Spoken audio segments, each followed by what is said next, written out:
transport group na ito na nagtatrabaho ng parehas. And yet, itong mga pulis, kasama naming mga pulis, ay ginagawa itong ganito. So, will be held accountable sa kanilang mga tao. And that is what we want to emphasize. Magandang araw sa atin lahat mga kababayan. Huli nga sa operasyon ng PNP-CIDG ang dalawang miyembro ng Philippine National Police. So kabaro nila ang kanilang hunuli at isang miyembro ng Traffic Department ng Bacoor City, Cavite. Ito ay dahil sa reklamo ng mga tsuper at driver ng tricycle dahil umano sa pagkukolekta sa kanila ng payola. Pangungutong mga kababayan po natin. Ang purpose para mabigyan umano sila ng protection at may kasamang pananakot na rin. So ibig sabihin, pag hindi ka nagbigay, abay may kakalagyan ka. Umaabot lang naman ng 1.5 million umano ang nakokolekta nitong pulis kutong kada buwan. Instant millionaire sila buwan-buwan. Mga kababayan po natin na walang kahirap-hirap na pera. At ang mga tsuper po natin at mga tricycle driver ay nagpapakahirap para naman maituguyod ang kanilang pamilya. Kung hindi pa sa kanila yung kanilang pinapasadang tricycle o jeep mga kababayan po natin, magbibigay pa sila ng kanilang boundary. Samantalang pulis na ito, nako, nakahiya talaga mga kababayan po natin. Kaya masakit man umano sa kalooban ni PNP Chief Acorda Jr. ay kailangan nila umano tanggapin na may ilan talaga sa miyembro ng kanilang hanay na talagang kutong or hindi ginagawa ang maayos na himbis nga proteksyonan ang ating mga kababayan. Nako, sila pa ang talagang nang-aabuso mga kababayan po natin. So dahan-dahan na nalilinis pero mukhang lalong dumadami mga kababayan po natin. Ano nga ba ang aksyon ngayon na gawin ni PNP Chief Asoren? Ano nga ba ang aksyon na gagawin ngayon ng pamunuan ng Philippine National Police? Siyempre sa pamumuno ni PNP Chief Acorda Jr. mga kababayan po natin. Mukhang hirap na no si PNP Chief Acorda dahil simula nung naupo siya talagang sangkatotak na problema yung dinala ng Philippine National Police o ilang membro ng Philippine National Police. Napakaraming iskandalo ang na-expose mga kababayan po natin sa Senado at sa House of Representatives kung saan ay nawala na ang tiwala ng ilang kababayan po natin. Hindi naman lahat na pulis, marami namang mabubuti talaga. So prompted by multiple complaints from local transport leaders, the CIDG took swift action and swiftly conducted an entrapment operation. Consequently, 2 police non-commissioned officers, both assigned in Cavite, and their civilian accomplices were arrested. These individuals stand accused of collecting monthly payments known as payola from tricycle operators, drivers associations, and other transport groups. It is estimated that they amass around 1.5 million. Grabe mga kababayan po natin, monthly 1.5 million ang kanila nakukolekta. So ang kanilang pagpupulis ay extra income lang. Pero ang talagang trabaho nila ay pagkukolekta ng payola. Daig pa nila ang isang negosyante mga kababayan po natin. Per month, with an average of 170,000 per transport group. The police officers allegedly used threat to coerce drivers and transport leaders to providing these payments, which were supposedly intended for officials of the Bacoor Traffic Management Department and other individuals. So ito po yung mga further na tinitingnan natin. The reign of intimidation and threats against drivers and transport leaders has now come to an end. During the arrest, the suspects were found in possession of 3 different firearms and personal belongings.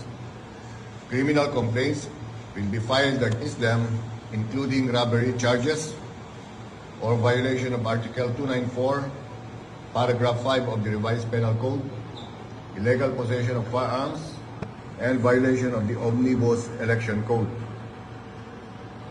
Along this line, I commend the CIDG for successfully apprehending these 3 suspects under the leadership of our very energetic and capable CIDG Director, Police Major General Romeo Caramat.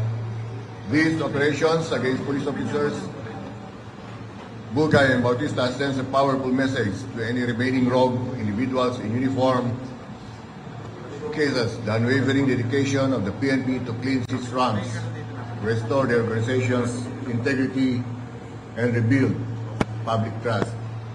And also, may I take this opportunity that this will serve as a warning yung mga iba pang gumagawa ng ganitong pangongolekta sa mga transport groups. We will not stop on this, and we are giving a commitment. And also sa mga transport groups who are experiencing the same, I'm encouraging them, come out in the open, give your complaints, at action na natin to. Maraming salamat. So, yun po ang sabi po ni PNP Chief Acorda, mga kababayan po natin, ay ito umano ay magsilbi bilang babala sa ilang mga kapulisan pa po natin na nangungulikta ng payula sa ilang transport group, transport association, mga kababayan po natin. So, totoo lang, marami pa talaga yan sa ating bansa. So siguro ang iba mas pinili na lang na magbigay kaysa mapiperwisyo ang kanilang pagbabiyahe or posibleng manganib ang kanilang buhay. So alam po natin kapag pulis talaga ang iyong binangga, parang binangga mo ang katawan mo sa pader, mga kababayan po natin. Malakas ang connection yan. Alam natin hindi lang ang dalawang pulis at isang traffic department ang kumukuha nito, mga kababayan po natin. Baka may matataas pa na opisyal na humahawak sa kanila kung bakit gano'n na lang kalakas ang kanilang loob kung dalawa lang sila o tatlo sila dahil kasama nga itong traffic department. So dapat imbestigahan din yan ng pamunuan ng PNP kung sino pa, pigain yan kung sino pa ang kanilang mga boss, protector. Baka napakalaking sindikato yan sa ating bansa, mga kababayan po natin. Salamat po sa ating Chief Philippine National Police. To start our question hour, may we hear from Mr. Luisito Santos of DCWB, followed by Mr. Dan Malonzo of Sunstar. General Santos from DCWB. Magbabakasakali lang po, General, kung may reaction po yung PNP dun sa... dito muna para, sorry. Ano na po yung estado ng pulis na naaresto? Na sila po ba ay dinisarmahan na? Nasuspindi na po ba? Yes, nadisarma na ito ng mga kanyang baril, and they will be filed with yung sinabi kong charges. We will be giving a copy of this opening statement. Kasama na yung mga charges na ipafile natin. General, magkakaroon po ba ng command responsibility dun sa hepe nung saan nakakasakop dun sa mga pulis na naaresto ng CIDG? Yes, in line with our one strike policy, the chief of police, he will be affected. Paano po, General? He will be relieved. Ayan, kawawa rin ng kanilang opisyal. Malay natin sangkot nga ng mga kababayan po natin. Pero sangkot man siya o hindi dahil it's command responsibility. Ika nga ay automatic sinibak siya sa kanyang pwesto. So, floating agad dyan, mga kababayan po natin. I will be giving the order as soon as we are done with our with our press conference. Saan po ulit naka-assign, General, yung mga suspect? They are assigned in Bacoor City, Cavite. Thank you, sir. May we hear from Miss Ann, third Ann. Sir, gano'n na po katagal itong tinatakbo ng illegal na pangongolekta nila sa mga transport groups po? It's been naging viral to, so medyo matagal na. May I give the floor to our CIDG Director to give the details kung gaano nakatagal to. Magandang umaga po sa ating lahat. Actually, operation is stemmed from a viral post through social media. So the Chief PNP immediately directed the CIDG to act on this unscrupulous policeman doing this against the transport group. So that's the reason why we conducted an entrapment operations. At ang the local government unit of Bacoor, Cavite had seek the help of the Chief PNP to act on our policemen na gumagawa nito. Ang napakasakit nito, ginagamit pa nila yung mga marked vehicle para gawin yung mga illegal activities nila. And sabi sa atin ng ating Chief PNP, we cannot tolerate this. Masakit sa amin na huli ng kapwa natin mga police, but we must do our job. So, kawawa kasi itong mga transport group na ito na nagtatrabaho ng parehas. And yet, itong mga pulis, kasama naming mga pulis, ay ginagawa itong ganito. So, yung ating Chief PNP ay... Nako, kawawa talaga yan kasi alam mo naman ang hirap kaya ng pagiging driver. Init ulan ang kanilang hinaharap araw-araw, pawis para lang kumita at tapos ang kanilang pinaghirapan ay kukunin pa nitong mga pulis kotong. So talagang kawawa yan, sir. Talagang kawawa. Inutusan ako na dapat mahuli ang mga ito. Sir, ano daw ang pangako nitong mga suspect doon sa mga ina-exportan nila? UV driver, ano po bang mga grupo? Usually for protection money para hindi sila mahuli kahit for any violations. Yun ang mga allegation, sinasabi nila dito sa transport group. But itong mga transport group ay had come to the point na nahihirapan na sila. Kaya that's the reason nag-seek na sila ng help kay GPNP na itong mga iskalawag ng mga kasamahan namin ay dapat ulihin. Sir, may nakikita pa ba tayo na iba pa nilang mga cohort sa loob din ng PNP? Mga opisyal, meron pa bang nagkukumpas sa kanila? Well, kung mapapansin nyo, yung magnitude ng collection nila per month ay medyo malaki. So, as of now, the CIDG is still investigating kung sino pa yung mga cohort nila na involved dito sa extortion activity doon sa mga TODA operators natin. So, yun nga no? So, nahulaan ko na. At itinanong nga ng isang reporter, mga kababayan po natin, kung may mga kasamahan pa ba sila. So, malamang at sa malamang, hindi yan nag-ooperate ng tatlo lang sila, mga kababayan po natin. Posible may mga general na kasabwat yan sa taas. Kaya gano'n na lang kalakas ang kanilang loob para gumawa ng ganitong kriminalidad, mga kababayan po natin. So nangako nga itong si PNP Chief Asoren na umano'y gagawan niya ng aksyon ang kung anumang reklamo na marireceive ng pamunuan ng Philippine National Police. So sana ang irereklamo din natin ay makakarating agad kasi kung makakarating din sa nirereklamo mo, edi talagang hindi rin maaaksyonan.